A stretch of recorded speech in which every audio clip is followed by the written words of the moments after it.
Superman, strange visitor from another world who came to Earth with powers and abilities far beyond those of mortal men. Superman who can change the course of mighty rivers, bend steel in his bare hands, and who, disguised as Clark Kent, mild-mannered reporter for a great metropolitan newspaper, fights a never-ending battle for truth, justice, and the American way. But in the American way. But before we join Superman, here is an important message. Say, gang, here's an exciting story about some flyers who were marooned on an iceberg way up in the frosty reaches of the Arctic Circle. Their plane had been forced down, and they were... Gee, fellas, this time we're really in a tough spot. We've only got about enough food for 3 days if we ration it carefully, and the chances are there won't be anybody flying this way for another week. Hey, Sparks, you get that radio fixed yet? You get that radio fixed yet? I'm still trying it, sir. But the battery's weak. Well, keep on trying. Maybe we can rig something up. For 5 long, icy days and nights, those flyers kept a constant watch for the silver gleam in the sky that might mean rescue. Finally, when the men were almost resigned to a frozen death... Hey, Lieutenant, I hear something. It's a plane. I know it's a plane. Here we are. Gee, I guess Harry's got Arctic fever all right. Poor guy. I don't hear anything. Why, say, it is a plane, all right. He's dipping his wings. He's seen it. Gee, we're safe, fellas. We're safe. Yes, after 5 days on an iceberg, those flyers were finally rescued and returned to their base. Now, it wasn't just luck that they came through such an experience as well as they did. No, sir. Because those flyers were in top-notch physical condition, they weathered those hardships successfully. And that brings me to an important bit of information I have for all you fellas and girls. None of you can expect to grow up really husky and strong unless you eat right, which includes getting all your vitamins. So I want to tip you off to a mighty swell way to start getting 2 very important vitamins, B1 and D. It's by starting the day with a bowl full of crisp, crunchy Kellogg's Pep for breakfast. Ask your mother to get you a package of grand-tasting Kellogg's Pep tomorrow. And remember the name, Pep, P-E-P. Pep is made by Kellogg's in Battle Creek, Michigan. And now, the adventures of Superman. As you remember, Superman, in the guise of Clark Kent, has become involved in a new mystery having to do with Dr. Leander Cameron's invention of a mechanical man that can see, walk, talk, and even think for itself. We know, though our friends do not, that a new villain has entered upon the scene, a tall, strange-looking man known as the Vulture. In our last episode, we heard Dr. Cameron demonstrate a model of the mechanical man for Clark Kent. When the demonstration was over, Dr. Cameron was shocked to realize that... But wait. Let's listen in as he tells the story to Editor Perry White in the latter's office at the Daily Planet. And I suddenly realized, Perry, that the man I thought was Clark Kent was another person altogether. Oh, impossible. A modern Jekyll and Hyde? Ridiculous. Nicodemus was there. He saw the thing happen. Yeah, that's gospel, Mr. White. Oh, this is simply unbelievable. Leander, couldn't you do anything to stop him from taking the model of the mechanical man away with him? No, Perry. You see, it all happened so quickly. We were just stunned. This man who called himself the Vulture held us at bay with a pearl-handled revolver. Yeah. And then he picked up the model and control box and walked out. We came here directly. Perry, this is a horrible situation to be in. That model is the only one of its kind, and I couldn't possibly reproduce it.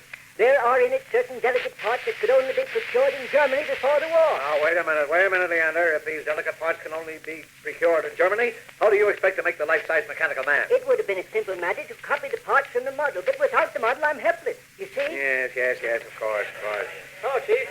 Heard what happened and came as quickly as I could. How are you, Dr. Cameron? Nicodemus? Hiya. I'm wondering if you really are Clark Kent. We don't want to be fooled again. What? No, don't start changing your face or I'll jump right out of my skin. Oh, yes. From what I hear, a man who looked exactly like me and spoke exactly as I do came to watch your demonstration of the mechanical man. That's right. And after we demonstrated the mechanical man model, he held us up at the point of a gun and walked off with it. Oh, I'll be... Which reminds me, Kent, you never did show up. No, I had a mysterious phone call telling me to come to a certain address on the other end of town.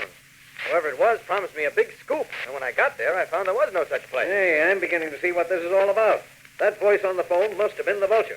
He wanted to get you out of the way long enough to pull this little trick of his, huh? Yes, that's obvious now. Perry, it's a very frightening thing to contemplate, that model of the mechanical man being in the hands of a vicious, unscrupulous, and dangerous criminal who will sell it to the highest bidder. Yes. I do not need to remind you that the mechanical man can do anything from flying a plane to driving a tank. The Axis powers would give untold millions to get their hands on it, and I'm afraid they will if the Vulture has anything to do with Well, it. there's only one thing we can do, and that's to get in touch with the police at once. Get me Inspector Henderson and police headquarters at once. Dr. Cameron, tell me more about this Vulture. What did he look like? Well, he's tall and angular and very sinister looking. And when I really got a good look at him, his face reminded me of a bird, a vulture. By heavens, it made my stomach turn over. White speaking. Oh, hello, Inspector Henderson. Say, Inspector, I'd rather not discuss this matter over the phone. I think I'd better come down and see you right away. Will you wait for me? Good. Be right there. Now, we'd all better go down to police headquarters and get some action on this at once. Kent, where are you going? Aren't you coming with us? Oh, yeah, sure, Chief. I'm going to get my hat and coat. I'll be right with you. Get my hat and coat, nothing. This calls for faster work than Clark Kent can accomplish. Into this vacant room here. Now, off with my street clothes. There we are. And now to do a job As Superman. Up with this window. And now to Dr. Cameron's laboratory. Up, and away! There. Here's the door to Dr. Cameron's lab. Oh, locked. Well, no help for it. I'll have to break in. That does it. Now to have a good look around. The Vulture dropped even the slightest clue. I've just got to find it. And so the stalwart figure in red and blue begins the search. Up and down the room with incredible swiftness he moves, searching minutely every single inch of the floor, the walls, the workbenches, everything. At last, in a corner of the room, Superman's eye falls on a small object. Hello, what's this? A button, torn from an overcoat. Wonder if this could be of any help. There's the maker's name on the back of the button, tiny gold print. Letterers Limited. Name of the shop where the overcoat was bought. Pretty ritzy shop. Well, that narrows the search down somewhat. Now to get to Letterers for information on all customers who bought overcoats there in the last year. Out through that smashed door. Now, up, and away! As Superman heads toward the expensive clothing shop of Letterers Limited, the Vulture himself is busy. He, too, has lost no time. And in his lavish penthouse apartment, a scene is taking place which may have a far-reaching effect on the American war effort. Listen. Mr. Commuter? Oh, you are the Vulture? Yes. Sit down. These gentlemen with you, I take it, are trustworthy? Both gentlemen are honorable and trusted Japanese agents. Good. If you can offer me the price I want for the model of the mechanical man, you will pay cash on the line. That understood? It is understood. I have brought check for $500,000. A check won't do. You may be honorable and trustworthy, but I want cash. You have no objection to selling this modern wonder to the Japanese government? I object to nothing that will bring me money.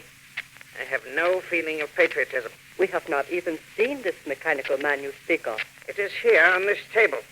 Come, I'll show it to you. Now, I'll just remove this cloth from it. There. Oh, magnificent. You appreciate it, I see. A man made of metal and only a foot high? This is the model. Yes, Perform it for me. certainly. Well, the mechanism is warming up. Let me remind you that this is no ordinary robot. This mechanical man can see, talk, walk, and actually think for himself. Amazing. I do not understand how. Nor do I. But no more complicated, perhaps, to a scientific mind than our own telephone dialing system. It is simple to the telephone company, most complicated to me. With this mechanical man, Japan will have no trouble winning the war. What I would not give to see a legion of such mechanical men marching against American Marines in the South Pacific. I don't care how you use it. All I ask is that you pay my price. Now I see the eyes have lit up. Oh, how they look. As if the little man were alive. One might say that he is. But now, gentlemen, you shall see the most amazing thing of all. You shall see this model of the mechanical man in operation. Little Tin Man, I command you to walk. You see? He is walking across the table. Stop him. He reaches the edge of the table. He fall off. No, he won't fall off. See, he has stopped of his own accord. And say, it thinks for itself. It is miraculous. Miraculous, perhaps. Science, after all, is a miracle in itself. This model of the mechanical man is nothing more than a scientific achievement of the highest caliber. All right, Little Tin Man, Walk to a safe spot, then stop. Oh, very interesting. What else will I do? Anything it is commanded to do. However, gentlemen, it is finished performing until I see the color of your money. Yes, let us discuss that. This check I have here is... We will not discuss that check, Commodore. My price is $500,000 in cash, and no tricks, gentlemen. I see you reaching for what is probably a revolver, Commodore. Let me warn you, that door you came through to enter this room is made of steel.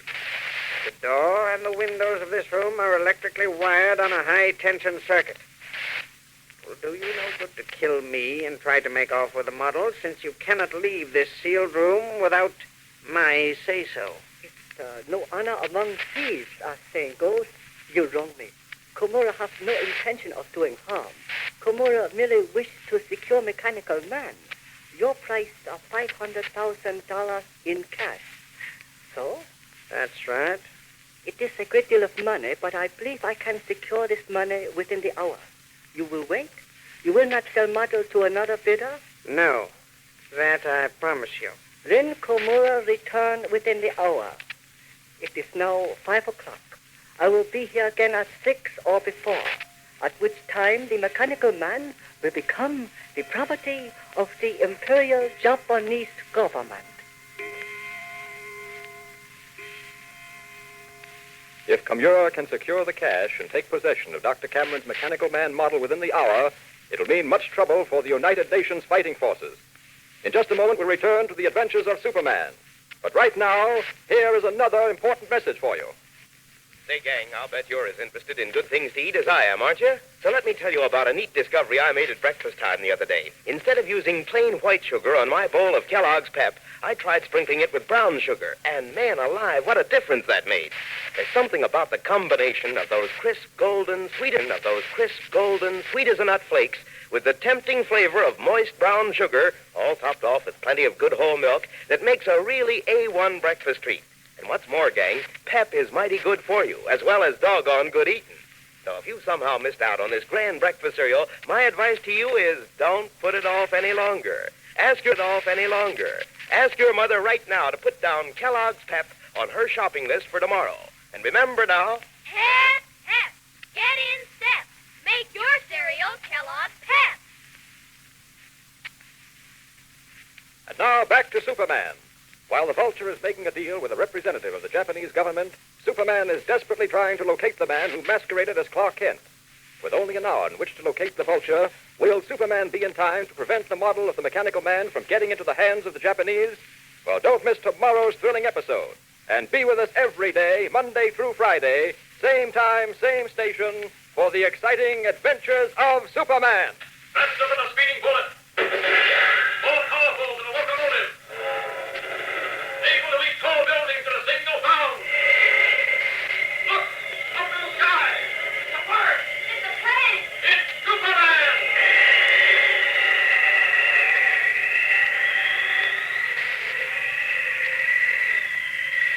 Follow the adventures of Superman every day, Monday through Friday, same time, same station. Superman is directed by George Lothar and is a copyrighted feature appearing in Action Comics magazine.